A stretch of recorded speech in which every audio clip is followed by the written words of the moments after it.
મહેસાણાના બાસરિયા ગામે જમીન વિવાદમાં યુવકની કરપીણ હત્યા કરવામાં આવી છે.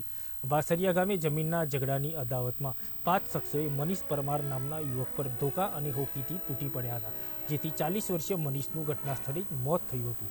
નાનકડા ગામમાં હત્યાને લઈને ભારે ચકચાર મચી જવા પામી છે. જોકે યુવકની હત્યાની જાણ થતાં જ લાગણજ પોલીસ કાફલો ઘટના સ્થળે પહોંચી આવ્યો હતો અને જરૂરી પુરાવા લઈ મૃતદેહને પોસ્ટમોર્ટમ માટે સરકારી સિવિલ હોસ્પિટલ ખસેડ્યો હતો. ત્યારબાદ યુવકના મોતનો ગુનો નોંધી આરોપીને ઝડપી લેવા માટે પોલીસે ચક્રો ગતિમાન કર્યા છે. એ અમારા જમીન બાબતે પહેલા હતું, અત્યારે કોઈ નહીં. બરાબર. કોને હત્યા કરી? બલજી કુમાર, બલજીભાઈ હે ને, જેણાભાઈ. કોણ કોણ હતા? જસી બલજીભાઈ, જસી બલજીભાઈ, બીજું મહેશ બલજીભાઈ, પછી કૌશિક બલજીભાઈ અને બલજીભાઈ જેણાભાઈ. બરાબર. તમારે જે આ બાબો ખરો એને કોઈ બાળક કોઈ ના, કશું નહીં, કોઈ નહીં. હજુ તો 2 મહિના થયા લગ્ન કરી.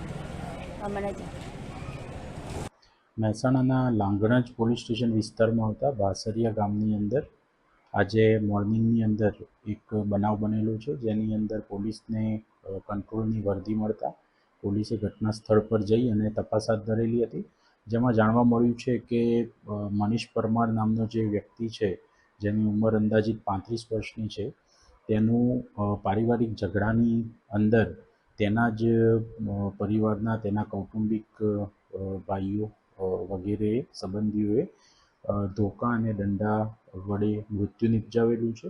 અત્યારે પોલીસ દ્વારા ઇન્ક્વેસ્ટ પંચનામું ભરી અને આ અંગે પીએમની કાર્યવાહી હાથ ધરવામાં આવી રહેલી છે.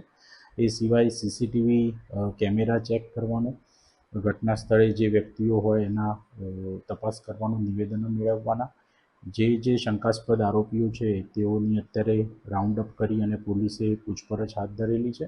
અત્યારે અમે એમના જે માતાશ્રી છે મંજુલાબેન પરમાર, તેઓની ફરિયાદ લઈ અને ફરિયાદ દાખલ કરી રહેલા છીએ અને ફરિયાદ દાખલ થયા બાદ આમાં જે FSL સાથે રાખીને જે પંચનામા કરવાના છે, જે હથિયારો વપરાયા છે તે કબજે મેળવવાના છે અને જે આરોપીઓ છે તેઓને પણ ધરપકડ કરવામાં આવશે.